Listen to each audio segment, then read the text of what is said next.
Question number 6 है, यदि फलन एफ जी आर से आर टू आर क्रमशः F X is equal to X plus 1, G X is equal to 2x minus 3 द्वारा परिभाषित है तो एफ प्लस डी और एफ माइनस डी ज्ञात कीजिए। सॉल्यूशन देखते हैं। हमें दिया है फलन एफ जी आर से R to R, F X equal to X plus 1 और जी X equal to 2x minus 3 दिया है। अब हम f प्लस डी की वैल्यू निकालते हैं तो f plus D is equal to होता है F x plus g x. अब हम एफ एक्स और जी एक्स की वैल्यू रख देते हैं तो F X is equal to X plus 1 और जी X is equal to 2x minus 3, दोनों को प्लस कर देंगे तो हमें प्राप्त होगा x प्लस 2x 3x और प्लस 1 माइनस 3 होगा माइनस 2। इस तरह हमें प्राप्त होगा f plus g is equal to 3x minus 2। f minus g is equal to होगा f x minus g x. F x की वैल्यू x प्लस 1 माइनस और जी एक्स है 2x माइनस 3, चूँकि माइनस ब्रैकेट के बाहर है। अब हम माइनस का मल्टीप्लाई करेंगे तो ब्रैकेट के अंदर के चिन्ह चेंज हो जाएंगे। इसे हम हल करते हैं तो हमें प्राप्त होगा x प्लस 1 प्लस 2x का माइनस 2x हो जाएगा और माइनस 3 का प्लस 3। x और माइनस 2x को हम हल करेंगे तो हमें प्राप्त होगा माइनस x प्लस 1 और प्लस 3 होगा प्लस 4। इस तरह हमें प्राप्त होगा minus x plus 4। Question number 6 का अथवा क्वेश्चन है, यदि F X is equal to x square तथा G X is equal to 2x plus 1 हो तो f प्लस डी और f माइनस डी ज्ञात कीजिए। सॉल्यूशन देखते हैं। हमें दिया है F X is equal to x square और जी X is equal to 2x plus 1। अब हम f प्लस डी की वैल्यू हम प्राप्त करते हैं, निकालते हैं तो f plus D is equal to होता है F x plus g x. अब हम एफ एक्स और जी एक्स की वैल्यू रख देते हैं, पुट कर देते हैं तो हमें प्राप्त होगा एक्स स्क्वायर। एफ एक्स की वैल्यू एक्स स्क्वायर और जी एक्स की वैल्यू 2x प्लस 1 और दोनों को प्लस कर देंगे तब हमें प्राप्त होगा x square plus 2x plus 1। F minus g is equal to f x minus g x. F x की वैल्यू एक्स स्क्वायर माइनस और जी एक्स की वैल्यू है 2x प्लस 1। चूँकि ब्रैकेट के बाहर माइनस है, अब हम माइनस का मल्टीप्लाई करेंगे तो हमें प्राप्त होगा एक्स स्क्वायर प्लस 2x का माइनस 2x हो जाएगा और प्लस 1 का माइनस 1। इस तरह हमें प्राप्त हुआ x square minus 2x minus 1। तो f minus g is equal to x square minus 2x minus 1। Question number 7 है, ए समुच्चय हमें दिया है 1 2 3 से लेकर 14 तक।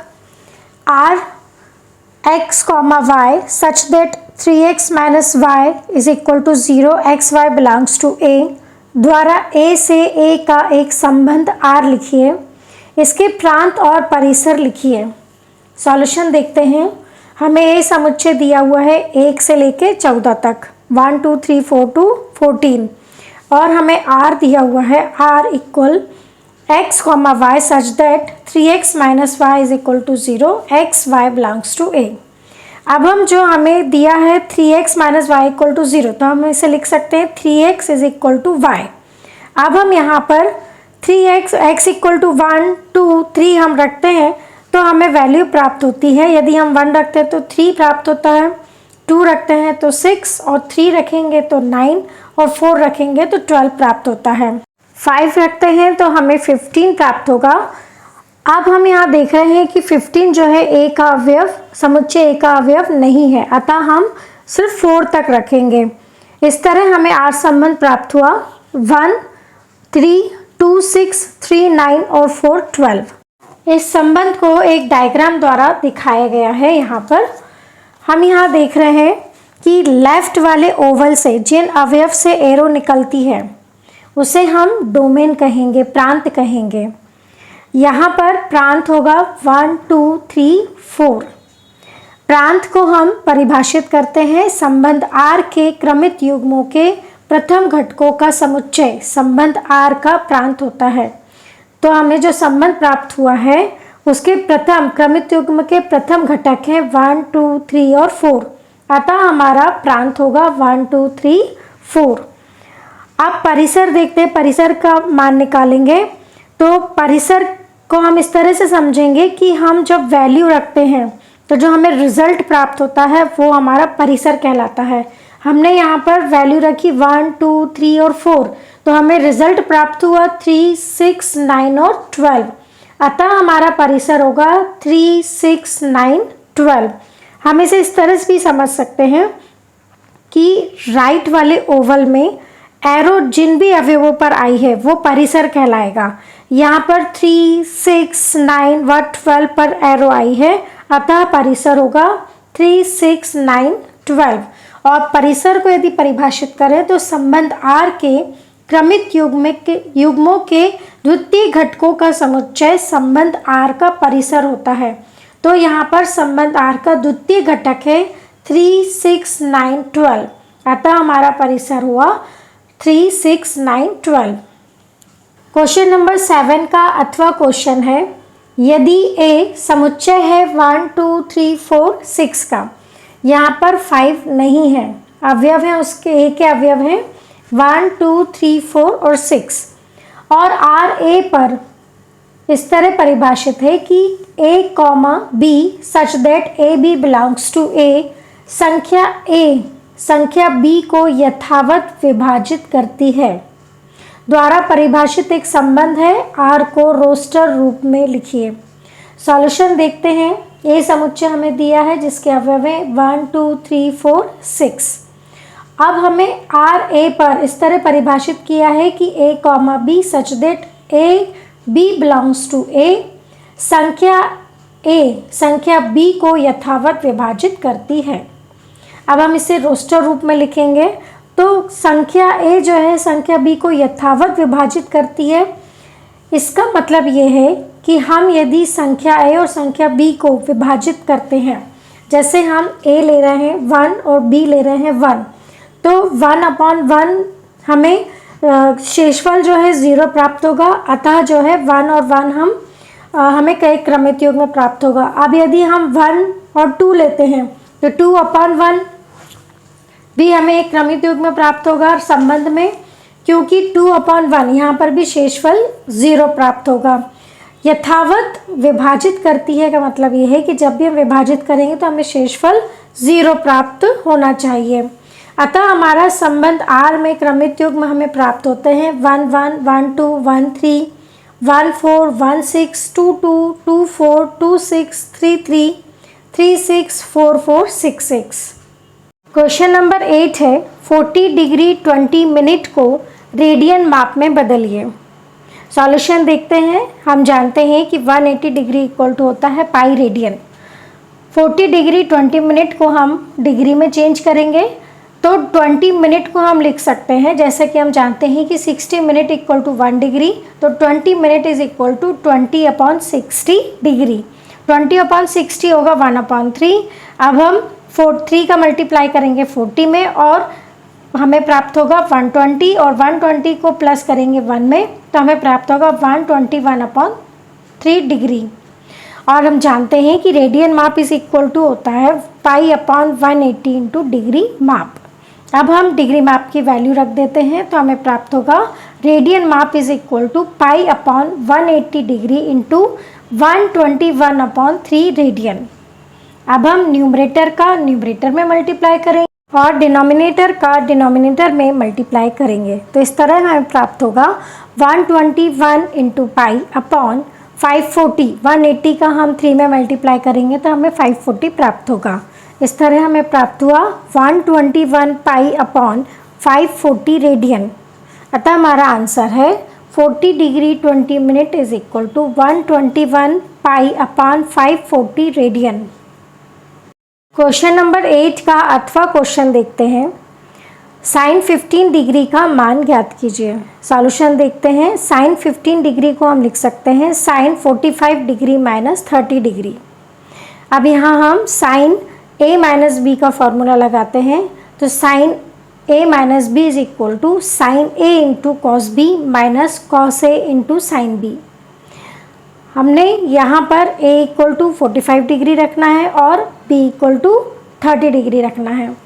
अब हम a इक्वल टू 45 डिग्री और b इक्वल टू 30 डिग्री हम रखते हैं तो हमें प्राप्त होगा sine 45 degree into cos 30 degree minus cos 45 degree into sine 30 degree. जैसे कि हम जानते हैं कि साइन 45 डिग्री की वैल्यू होती है 1/√2, कॉस 30 डिग्री होता है √3/2, कोस 45 डिग्री का मान होता है 1/√2 और साइन 30 डिग्री इक्वल टू होता है 1/2। अब हम मान रखेंगे तो हमें प्राप्त होगा 1/√2 इंटू √3/2 माइनस 1/√2 इंटू 1/2। अब हम न्यूमरेटर का न्यूमरेटर में और डिनोमिनेटर का डिनोमिनेटर में मल्टीप्लाई करेंगे, मतलब अंश का अंश में और हर का हर में गुणा करेंगे तो हमें प्राप्त होगा √3/2 माइनस 1/2 √2। अब हम एलसीएम लेते हैं तो एलसीएम में प्राप्त होगा 2√2। इस तरह हमें प्राप्त हुआ √3 माइनस 1/2 √2। क्वेश्चन नंबर 9 है, एक घड़ी में मिनट की सुई 1.5 सेंटीमीटर लंबी है। इसकी नोक 40 मिनट में कितनी दूर जा सकती है? पाई इज इक्वल टू 3.14 का प्रयोग करें। सॉल्यूशन देखते हैं। जैसा कि हम जानते हैं कि 60 मिनट में घड़ी की मिनट वाली सुई एक परिक्रमण पूर्ण करती है, अतः 40 मिनट में मिनट की सुई एक परिक्रमण का 40/60, इसे हम हल करेंगे तो हमें प्राप्त होगा 2/3, अर्थात 2/3 भाग पूरा करती है। इसीलिए थीटा इक्वल टू होगा 2/3 इंटू 360 डिग्री। 360 डिग्री अर्थात 2 पाई। अब हमें प्राप्त होगा 2/3 इंटू 2 पाई और 2 पाई का मल्टीप्लाई करेंगे तो हमें प्राप्त होगा 4π/3 रेडियन। अतः तय की गई वांछित दूरी होगी L is equal to r theta. अब हम r और थीटा की वैल्यू रख देते हैं। यहाँ r की वैल्यू है 1.5 और थीटा की वैल्यू है 4π/3। इस तरह हमें प्राप्त होगा 1.5 इंटू 4π/3 सेंटीमीटर। इसे हम हल करेंगे तो हमें प्राप्त होगा 2 पाई सेंटीमीटर। इस तरह हमें प्राप्त हुआ L is equal to 2 into 3.14। Pi की वैल्यू हमें रखना है 3.14। अब हम इसे मल्टीप्लाई करेंगे तो हमें प्राप्त होगा 6.28 सेंटीमीटर। अतः हमारा आंसर है L is equal to 6.28 centimetre. Question number 9 का अथवा क्वेश्चन है, एक पहिया 1 मिनट में 360 डिग्री परिक्रमण करता है तो 1 सेकेंड में कितने रेडियन माप का कोण बनाएगा? सॉल्यूशन देखते हैं। एक परिक्रमण में पहिया द्वारा बना कोण is equal to 2 pi radian, मतलब 360 डिग्री को हम लिख सकते हैं 2 पाई रेडियन। तो 360 परिक्रमण में एक पहिया द्वारा बना कोण इज इक्वल टू हो जाएगा 360 डिग्री इंटू 2 पाई रेडियन। अब हमें 1 मिनट या 60 सेकेंड में बना कोण निकालना है तो इज इक्वल टू होगा 360 इंटू 2 पाई रेडियन। इस तरह यदि हम 1 सेकेंड में निकालें तो 1 सेकेंड में पहिया द्वारा बना कोण हमें प्राप्त होगा 360 डिग्री इंटू 2 पाई/60। अब हम इसे हल करेंगे तो हमें प्राप्त होगा 12 पाई रेडियन। अतः हमारा आंसर है 12 पाई रेडियन। क्वेश्चन नंबर 10 है, -√3 + √2 इंटू 2√3 - i को a + ib के रूप में व्यक्त कीजिए। सॉल्यूशन देखते हैं। -√3 + √2 इंटू 2√3 - i। अब हम -√3 का मल्टीप्लाई 2√3 - i में करते हैं तो हमें प्राप्त होता है -6। -√3 का 2√3 में मल्टीप्लाई करेंगे तो √3 इंटू √3 होता है 3।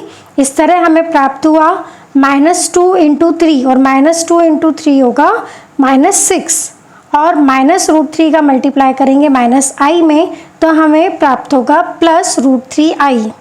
अब हम √2i का मल्टीप्लाई करेंगे हम 2√3 और -i में, तो √2i का मल्टीप्लाई 2√3 में करेंगे तो √2 इंटू √3 होगा √6। इस तरह हमें प्राप्त होगा 2√6i माइनस, अब हम √2i का मल्टीप्लाई करेंगे -i में तब हमें प्राप्त होगा -√2i² और i² की वैल्यू होती है -1। इस तरह हमें प्राप्त हुआ -6 + √3i + 2√6i - √2i²। अब हम आई स्क्वायर की वैल्यू -1 रख देंगे तो हमें प्राप्त होगा -6 plus √3i plus 2√6i plus √2। अब हम रियल पार्ट को एक साथ रखेंगे और इमेजिनरी पार्ट को एक साथ रखेंगे, मतलब वास्तविक भाग और काल्पनिक भाग को हम एक साथ रखते हैं। इस तरह हमें प्राप्त हुआ -6 plus √2 plus √3 plus 2 √2 into √3i। अब हम √6 को √2 इंटू √3 लिख सकते हैं। अब हम यहाँ देख रहे हैं कि √3 को हम कॉमन ले सकते हैं। इस तरह हमें प्राप्त हुआ -6 plus √2 plus 1 plus 2 √2 into √3i। इस तरह हमारा आंसर हमें प्राप्त हुआ -6 plus √2 plus 1 plus 2 √2 into √3i। Question number 10 का अथवा क्वेश्चन है -3 प्लस 2i का गुणात्मक प्रतिलोम ज्ञात कीजिए। सॉल्यूशन देखते हैं। -3 प्लस 2i का गुणात्मक प्रतिलोम होगा 1/-3 प्लस 2i। अब हम हर का परिमेयकरण करते हैं। चूँकि यहाँ पर हर में -3 प्लस 2i है, अतः हम अंश व हर में -3 माइनस 2i का मल्टीप्लाई करते हैं, तब हमें प्राप्त होता है 1/-3 plus 2i into -3 minus 2i upon -3 minus 2i। अब हम न्यूमरेटर का न्यूमरेटर में और डिनोमिनेटर का डिनोमिनेटर में मल्टीप्लाई करते हैं, तब हमें प्राप्त होता है -3 minus 2i upon -3 whole square minus 2i whole square. यहाँ हमने हर में a plus b into a minus b का फॉर्मूला लगाया है।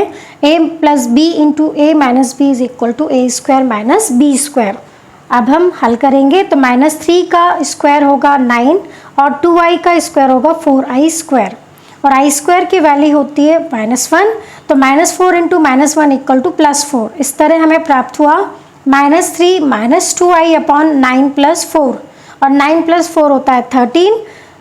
अब हम इसे लिख सकते हैं -3 माइनस 2i अपॉन 13। इस तरह हमें प्राप्त हुआ -3 अपॉन 13 माइनस 2 अपॉन 13i। हमारा आंसर है -3 upon 13 minus 2 upon 13i। Question number 11 है 1/1 प्लस i का मापांक ज्ञात कीजिए। सॉल्यूशन देखते हैं। सबसे पहले हम 1/1 प्लस i को a प्लस ib के रूप में लिखते हैं। हम यहाँ हर का परिमेयकरण करते हैं। हर में 1 प्लस i है, अतः हम 1 माइनस i का अंश व हर में गुणा कर देते हैं, मल्टीप्लाई कर देते हैं, तब हमें प्राप्त होगा 1/1 plus i into 1 minus i upon 1 minus i। अब हम न्यूमरेटर का न्यूमरेटर में और डिनोमिनेटर का डिनोमिनेटर में मल्टीप्लाई करते हैं, तब हमें प्राप्त होता है 1 minus i upon 1 square minus i square. यहाँ डिनोमिनेटर या हर में a plus b into a minus b is equal to a square minus b square के फार्मूले से हम हल करेंगे, तब हमें प्राप्त होगा 1 minus i upon 1 plus 1। i square की वैल्यू होती है -1। इस प्रकार हमें प्राप्त हुआ 1 minus i upon 1 plus 1। 1 plus 1 is equal to 2। इस तरह हमें प्राप्त हुआ 1 माइनस i अपॉन 2। अब हम इसे लिख सकते हैं 1/2 माइनस 1/2i। अब हमें इसका मापांक ज्ञात करना है। अब हम मापांक को समझते हैं। तो मापांक यदि z is equal to a plus ib है, तब z का मापांक modulus of a complex number mod z is equal to √a square plus b square होता है। अब हम 1/1 प्लस i का मॉड देखते हैं। 1/1 प्लस i को हमने a प्लस ib के रूप में ज्ञात कर लिया है, तो हमें प्राप्त हुआ 1/2 माइनस 1/2i। अब हम इसका मॉड निकालते हैं, तो मॉड 1/2 माइनस 1/2i। अब हम यहाँ तुलना करते हैं a प्लस ib से, तो a इज इक्वल टू है 1/2 और b इज इक्वल टू है -1/2। अब हम मापांक ज्ञात करेंगे, तो मापांक होगा √a square plus b square. इस तरह हमें प्राप्त होगा √1/2 स्क्वायर प्लस -1/2 स्क्वायर। 1/2 का स्क्वायर होता है 1/4 और -1/2 का स्क्वायर हमें प्राप्त होगा 1/4। इस तरह हमें प्राप्त हुआ √1/4 प्लस 1/4, और 1/4 प्लस 1/4 को हम प्लस करेंगे तो हमें प्राप्त होगा 1/2। इस तरह हमें प्राप्त हुआ √1/2। इसे हम 1/√2 लिख सकते हैं। तो हमारा आंसर है 1/√2। क्वेश्चन नंबर 11 का अथवा क्वेश्चन देखते हैं। 5 + √2i/1 - √2i को a + ib के रूप में व्यक्त कीजिए। सॉल्यूशन देखते हैं। 5 + √2i/1 - √2i। अब हम यहाँ पर हर का परिमेयकरण करते हैं। तो हर में हमें दिया हुआ है, डिनोमिनेटर है 1 - √2i।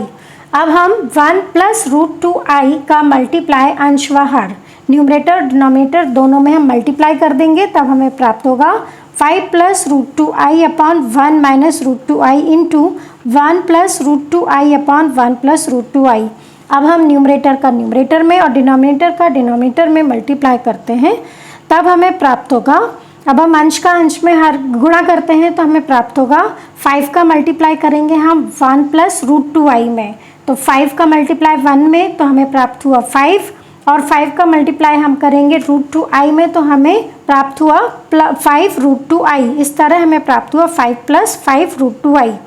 अब हम √2i का मल्टीप्लाई हम करेंगे 1 + √2i में, तो √2i का 1 में मल्टीप्लाई करेंगे तो √2i प्राप्त होगा, और √2i का हम मल्टीप्लाई करेंगे √2i में, तो √2 × √2 होता है 2 और i × i होता है i²। तो इस तरह हमें प्राप्त हुआ 2i² अपॉन। अब हम यहाँ देख रहे हैं कि हर में हमें a + b × a - b = a² - b² वाला फॉर्मूला हमें यूज़ करना है। तो हमें प्राप्त होगा 1² - √2i होल स्क्वायर। 1 का स्क्वायर 1 और √2i का यदि हम स्क्वायर करते हैं तो √2 × √2 होता है 2 और i × i होता है i²। न्यूमरेटर में हमें प्राप्त हुआ 5 + 5 √2i + √2i + 2i²। इसे हम हल करते हैं तो 5 + 5 √2i + √2i। अब 5 √2i और √2i को हम प्लस करेंगे तो हमें प्राप्त होगा 6 √2i, और 2i² को हम हल करते हैं तो i² की वैल्यू होती है -1 और +2 × -1 होगा -2। इस तरह हमें प्राप्त होगा 5 + 6 √2i -2 अपॉन 1 - 2i²। -2i² को हम सॉल्व करेंगे तो i² की वैल्यू -1 और -2 × -1 हो जाएगा +2। अंश में हम देख रहे हैं कि 5 - 2 = होगा 3, तो इस तरह हमें प्राप्त हुआ 3 + 6 √2i/1 + 2 और 1 + 2 = 3। अब हमें प्राप्त हुआ 3/3 + 6 √2i/3। इसे हम हल करते हैं तो हमें प्राप्त होगा 1 + 2 √2i। इस तरह हमें आंसर प्राप्त हुआ 1 + 2 √2i। क्वेश्चन नंबर 12 है 24x = 100 का हल ज्ञात कीजिए जब x एक प्राकृत संख्या है। सॉल्यूशन देखते हैं। हमें दिया गया है 24x = 100। हमें यहाँ इसे x के लिए हल करना है, तो x के साथ जो मल्टीप्लाई में दिया है 24, इसे हमें हटाना है। अब हम दोनों पक्षों में 24 का भाग दे देते हैं, डिवाइड करते हैं, तब हमें प्राप्त होगा 24x/24 = 100/24। इसे हम हल करेंगे तो 24 से 24 कैंसिल होगा, हमें प्राप्त होगा x, और 100/24 को हम सॉल्व करेंगे तो हमें प्राप्त होगा 25/6। इस तरह हमें प्राप्त हुआ x = 25/6। अब हम 25/6 को हल करेंगे तो हमें मिलेगा 4.1, और x हमें एक प्राकृत संख्या दी गई है, और एक प्राकृत संख्या होती है 1 2 3 4 टू इन्फिनिटी, मतलब 1 2 3 से लेकर अनंत तक। अब हमें ऐसी संख्या देखनी है जो 4.1 से छोटी हो, तो 4.1 से छोटी प्राकृत संख्या है 1 2 3 4। अतः हमारा आंसर है जब x एक प्राकृत संख्या है तब x = 1 2 3 4। क्वेश्चन नंबर 12 का अथवा क्वेश्चन है हल कीजिए 3x - 7 = 5x - 1। सॉल्यूशन देखते हैं। हमें दिया गया है 3x - 7 = 5x - 1। अब हम -7 का ट्रांसफ़र करेंगे, दूसरे पक्ष में लेके जाएंगे तो -7 का हो जाएगा +7। तो इस तरह हमें प्राप्त होगा 3x is greater then 5x -1 + 7 और -1 + 7 होता है +6। तो इस तरह हमें प्राप्त हुआ 3x is greater then 5x + 6। अब हम 5x का ट्रांसफ़र करेंगे तो 5 + 5x हो जाएगा -5x। इस तरह हमें प्राप्त होगा 3x - 5x is greater then 6। हम यहाँ पर इसे x के लिए हल कर रहे हैं, तो हम एक साइड x लेके जाएंगे, दूसरी साइड हम नंबर्स को हल करेंगे। तो इस तरह हमें प्राप्त होगा 3x - 5x is greater then 6 और 3x - 5x होगा -2x। हमें प्राप्त हुआ -2x इज़ ग्रेटर देन 6। अब हम दोनों पक्षों में 2 से भाग देंगे, तब हमें प्राप्त होगा -x इज़ ग्रेटर देन 6/2 और 6/2 को सॉल्व करेंगे तो हमें प्राप्त होगा -x इज़ ग्रेटर देन 3।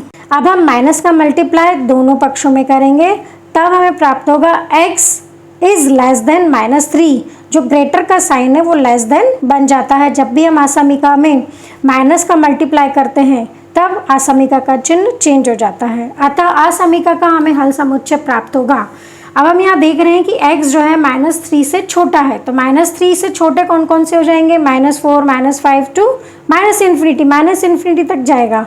इस तरह हमें हल प्राप्त होगा ओपन इंटरवल, खुला अंतराल में हमें प्राप्त होगा, क्योंकि यहाँ पर x इज़ लेस देन -3 है और यहाँ पर -3 इंक्लूड नहीं है। इस तरह हमें हल समुच्चय प्राप्त होगा। ओपन इंटरवल लिखेंगे हम -∞ टू -3। यहाँ हम देखते हैं कि हम ब्रैकेट किस तरह लगाते हैं। तो हम यहाँ देख रहे हैं कि -3 जो है इंक्लूड नहीं है, इसलिए -3 की ओर लगेगा यहाँ स्मॉल ब्रैकेट, और स्मॉल ब्रैकेट को ही हम ओपन इंटरवल कहते हैं। और इन्फिनिटी पर हमेशा ओपन इंटरवल यूज़ करते हैं, क्योंकि हमें इन्फिनिटी की वैल्यू पता नहीं होती है।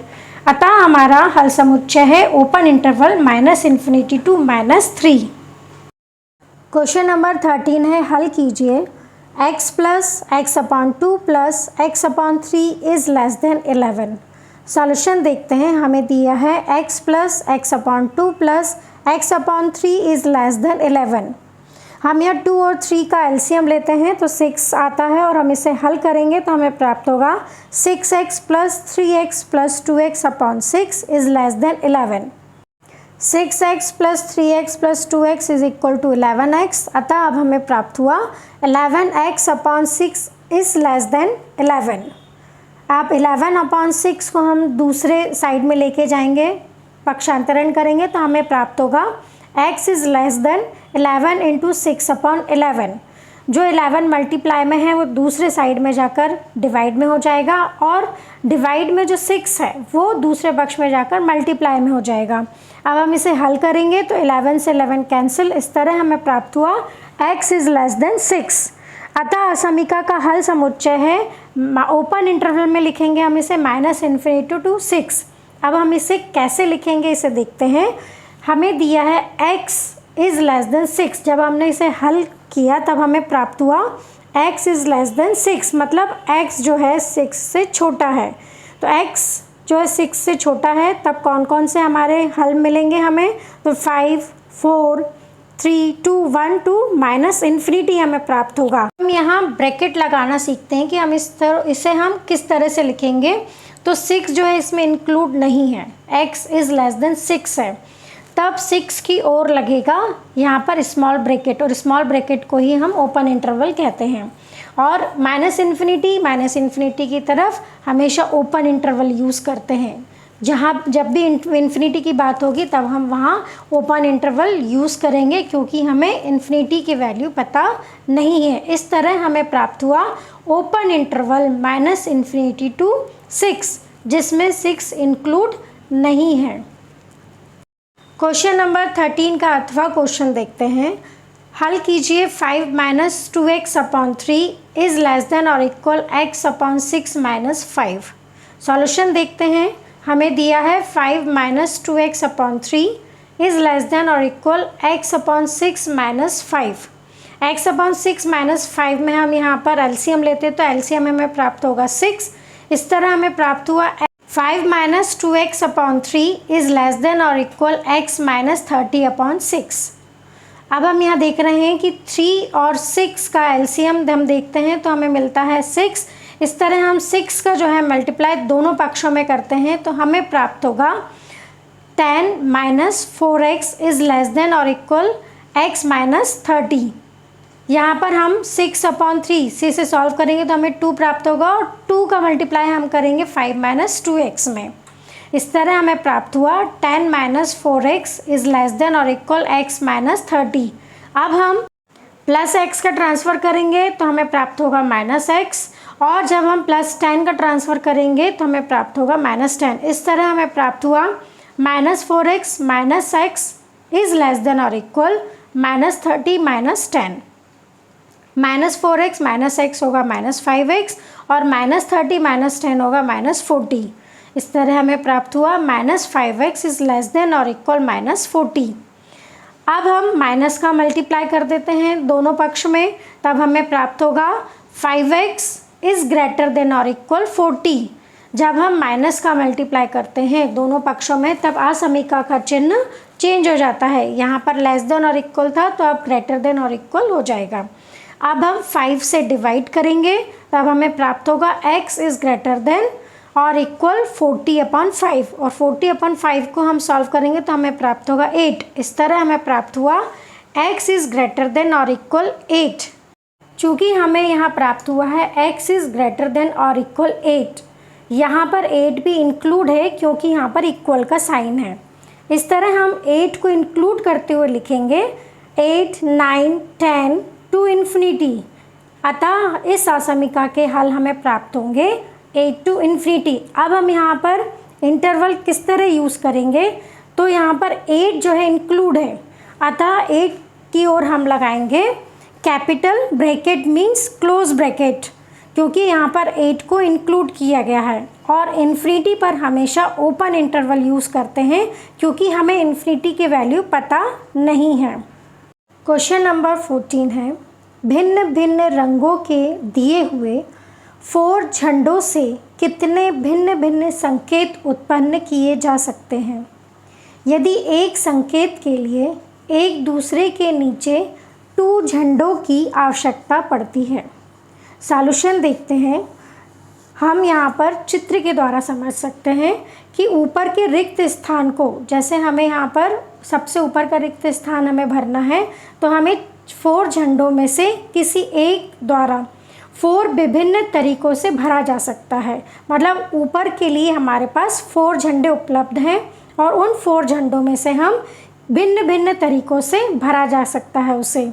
तो हमारे पास 4 विभिन्न तरीके हो गए ऊपर के, सबसे ऊपर के रिक्त स्थान के लिए।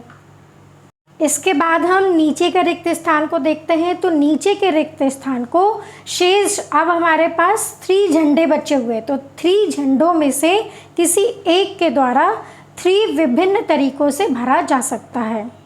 अतः गुणन सिद्धांत द्वारा संकेतों की अभिष्ट संख्या इज इक्वल टू होगी 4 × 3। 4 × 3 इज इक्वल टू 12। अतः हमारा आंसर है 12। क्वेश्चन नंबर 14 का अथवा क्वेश्चन देखते हैं। 1 से 9 तक के अंकों को प्रयोग करके कितनी 4 अंकीय संख्याएं बन सकती हैं यदि अंकों की पुनरावृत्ति की अनुमति नहीं है। सॉल्यूशन देखते हैं। यहाँ पर अंकों का क्रम महत्वपूर्ण है क्योंकि हम यहाँ देख रहे हैं कि यदि हम 1 2 3 4 लेते हैं और 1 3 2 4 लेते हैं तो हमें इस तरह से 2 संख्याएं प्राप्त हो रही हैं, 1234 और 1324, जो कि 2 भिन्न भिन्न संख्याएं हैं। अतः हम 4 अंकीय संख्याओं की संख्या 9 विभिन्न अंकों में से एक समय में 4 अंकों को लेकर बनने वाले क्रमचयों की संख्या के बराबर होगी। इस प्रकार 4 अंकीय संख्याओं की अभिष्ट संख्या होगी 9p4, और 9p4 को हम हल करेंगे। 9p4 को हम लिख सकते हैं फैक्टोरियल 9/(9) क्योंकि npr होता है फैक्टोरियल n/(n)(r). यहाँ n यदि हम तुलना करेंगे तो हमें प्राप्त होगा n = 9 और r = 4। इस तरह हम लिख सकते हैं फैक्टोरियल 9/(9) - 4। इसे हम हल करेंगे तो हमें प्राप्त होगा फैक्टोरियल 9 अपॉन फैक्टोरियल 5। अब हम फैक्टोरियल 9 को फैक्टोरियल 5 तक लेके जाते हैं तो हमें प्राप्त होगा इस फैक्टोरियल 9 को हम इस तरह से लिख सकते हैं 9 into 8 into 7 into 6 into factorial 5। क्योंकि डिनोमिनेटर में फैक्टोरियल 5 है इसलिए हमने फैक्टोरियल 9 को इस तरह से लिखा है 9 into 8 into 7 into 6 into factorial 5। इस तरह हमें प्राप्त हुआ 9 into 8 into 7 into 6 into factorial 5 upon factorial 5। Factorial 5 से फैक्टोरियल 5 कैंसिल हो गया, तब हमें प्राप्त हुआ 9 इंटू 8 इंटू 7 इंटू 6। अब हम इसे मल्टीप्लाई करेंगे तो हमें प्राप्त होगा 3024। अतः हमारा आंसर है 3024। अब हम यहाँ इस कॉन्सेप्ट को समझेंगे कि हमने फैक्टोरियल 9 को ही क्यों हमने फैक्टोरियल 5 तक इसे लिखा है। क्योंकि फैक्टोरियल n इक्वल टू होता है n फैक्टोरियल n माइनस 1। इसका मतलब ये है कि एक 1 माइनस होता चला जाएगा। इस तरह से हमें प्राप्त होगा फैक्टोरियल 9 इक्वल 9 फैक्टोरियल 8। फैक्टोरियल 8 को लिख सकते हैं 8 फैक्टोरियल 7 और फैक्टोरियल 7 को हम लिख सकते हैं 7 फैक्टोरियल 6 और फैक्टोरियल 6 को लिख सकते हैं 6 फैक्टोरियल 5। इस तरह से हमें प्राप्त हुआ 9 into 8 into 7 into 6 into factorial 5। इस तरह हमने देखा कि फैक्टोरियल 9 को हम किस तरह से लिख सकते हैं। हमने इसे लिखा 9 into 8 into 7 into 6 into factorial 5। Question number 15 है n का मान ज्ञात कीजिए यदि np5 is equal to 42 into np3। n is greater than 4 हमें दिया है। सॉल्यूशन देखते हैं। दिया है np5 is equal to 42 into np3। इसे हम हल करते हैं तो np5 को हम लिख सकते हैं factorial n upon factorial n minus 5 npr के सूत्र से। तो npr होता है factorial n upon factorial n minus r। यहाँ पर n इक्वल टू n तुलना करेंगे तो r इक्वल टू 5 है। इस तरह से हमने लिखा यहाँ पर factorial n upon factorial n minus 5। अब हम np3 को हम लिखेंगे factorial n upon factorial n minus 3। इस तरह हमें प्राप्त हुआ factorial n upon factorial n minus 5 is equal to 42 into factorial n upon factorial n minus 3। अब हम फैक्टोरियल n को लिख सकते हैं n into n minus 1 into n minus 2 into n minus 3 into n minus 4 into factorial n minus 5। इसे हमने इस तरह से इसलिए लिखा क्योंकि हमें डिनोमिनेटर में फैक्टोरियल n माइनस 5 दिया हुआ है। अब हम जब भी फैक्टोरियल n को हल करेंगे तब हमें उसमें से एक 1 माइनस होता चला जाएगा, इसलिए हमने फैक्टोरियल n को इस तरह से लिखा है। अब हम factorial n upon factorial n minus 3 को किस तरह से लिख सकते थे। अब हम यहाँ पर देख रहे हैं कि डिनोमिनेटर में हमें दिया है फैक्टोरियल n माइनस 3। अब हम फैक्टोरियल n को फैक्टोरियल n माइनस 3 तक जो है लिख सकते हैं। तो हम लिखेंगे n into n minus 1 into n minus 2 factorial n minus 3। n factorial n minus 3 से n minus factorial n minus 3 cancel हो जाएगा, तब हमें प्राप्त होगा n into n minus 1 into n minus 2 into n minus 3 into n minus 4 is equal to 42 into n minus 1 into n minus 2। अब हम दोनों पक्षों में n into n minus 1 into n minus 2 से डिवाइड कर देते हैं, तब हमें प्राप्त होगा n into n minus 1 into n minus 2 into n minus 3 into n minus 4 upon n into n minus 1 into n minus 2 is equal to 42 into n minus 1 into n minus 2 upon n into n minus 1 into n minus 2। जो भी term cancel होती है हम यहाँ पर cancel कर लेते हैं। हम यहाँ देख रहे हैं कि n इंटू n माइनस 1 और n इंटू n माइनस 2 ये टर्म जो है कैंसिल हो जाएगी, तब हमें प्राप्त होगा n minus 3 into n minus 4 is equal to 42। अब हम n minus 3 into n minus 4 को हम सॉल्व करेंगे, इसका गुणा करेंगे, तब हमें प्राप्त होगा n square minus 4n minus 3n plus 12 is equal to 42। हम 12 का ट्रांसफ़र करते हैं तो प्लस 12 का हो जाएगा माइनस 12 और माइनस 4n और माइनस 3n होगा माइनस 7n। इस तरह हमें प्राप्त हुआ n square minus 7n is equal to 42 minus 12 और 42 माइनस 12 होता है 30। अब हमें प्राप्त हुआ n square minus 7n is equal to 30। अब हम प्लस 30 का ट्रांसफ़र कर देते हैं तो हमें प्राप्त होगा n square minus 7n minus 30 equal to 0। आप इसे सीधे 42 का ही ट्रांसफ़र करके इसे हम इस पद को हम प्राप्त कर सकते हैं। अब हमें प्राप्त हुआ n square minus 7n minus 30 is equal to 0। अब हम यहाँ पर मिडिल टर्म को स्प्लिट करने की, मध्य पद को दो भागों में बांटने की विधि से हम इसे हल करेंगे तो हमें प्राप्त होगा n square minus 10n plus 3n minus 30 is equal to 0। 10 into 3 होता है 30 और 10 माइनस 3 होता है 7n, और हमें 7n जो है माइनस में लेना है, इसीलिए हम जो बड़ी संख्या है 10n जो हमें प्राप्त हुई उसे हम माइनस में रखेंगे तो हमें इस तरह प्राप्त होगा n square minus 10n plus 3n minus 30 equal to 0। अब हम यहाँ पर दो पदों को एक साथ रखेंगे और जो भी कॉमन हैगा हम कॉमन निकाल लेते हैं, तब हमें प्राप्त होगा n स्क्वायर माइनस 10n में n कॉमन है और 3n माइनस 30 में 3 कॉमन है। इस तरह हम लिख सकते हैं n into n minus 10 plus 3 into n minus 10 equal to 0। n square minus 10n में से हम n कॉमन लेंगे, तब यहाँ पर हम लिखेंगे n इंटू n माइनस 10 और 3n माइनस 30 में हम 3 कॉमन लेंगे, तब हमें प्राप्त होगा 3 इंटू n माइनस 10। इस तरह हमें प्राप्त हुआ n into n minus 10 plus 3 into n minus 10 equal to 0। अब हम यहाँ देख रहे हैं कि n माइनस 10 को भी हम कॉमन ले सकते हैं, तो n माइनस 10 को हम कॉमन लेंगे तब हमें प्राप्त होगा n minus 10 into n plus 3 equal to 0। अब हम इसे लिख सकते हैं n माइनस 10 इक्वल टू 0 या n plus 3 equal to 0। Minus 10 का हम ट्रांसफ़र करेंगे तो हमें प्राप्त होगा n इक्वल टू 10, या अब हम यहाँ पर n प्लस 3 इक्वल टू 0 हमें दिया है तो प्लस 3 का हम ट्रांसफ़र करेंगे तो हमें प्राप्त होगा n इक्वल टू माइनस 3। अब हमें एक कंडीशन दी हुई है, शर्त हमें दी थी कि n इज़ ग्रेटर देन 4, मतलब n जो है 4 से ग्रेटर है। यहाँ हम देख रहे हैं कि n माइनस 3 जो हमें प्राप्त हुआ है वो 4 से छोटा है, लेस है।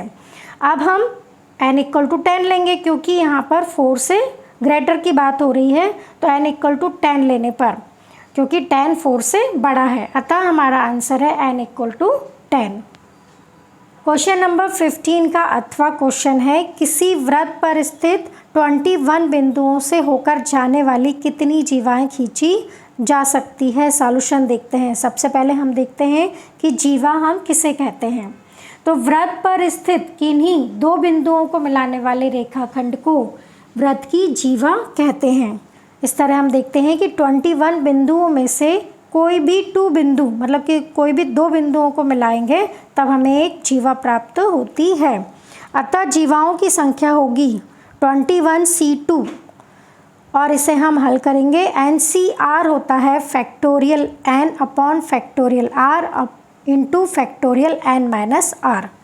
अब हम इसे कंपेयर करेंगे तो यहाँ पर n इक्वल टू 21 है, r इक्वल टू 2 है, तो हम लिख सकते हैं factorial 21 upon factorial 2 into factorial 21 minus 2। इस 21 माइनस 2 होता है 19, तो इस तरह हमें प्राप्त होगा factorial 21 upon factorial 2 into factorial 19। अब हम फैक्टोरियल 21 को लिख सकते हैं 21 इंटू 20 इंटू फैक्टोरियल 19। इसे हमने कैसे लिखा है इसे हम समझते हैं। फैक्टोरियल 21 को हम लिख सकते हैं 21 फैक्टोरियल 20 और फैक्टोरियल 20 को हम लिख सकते हैं 20 इंटू फैक्टोरियल 19, क्योंकि डिनोमिनेटर में फैक्टोरियल हमें 19 दिया हुआ है।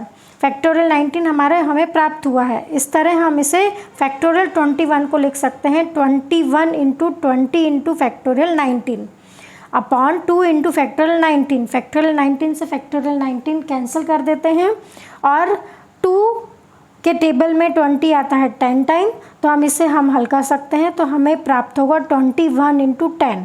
इस तरह हमें आंसर प्राप्त हुआ 210 जीवाएँ।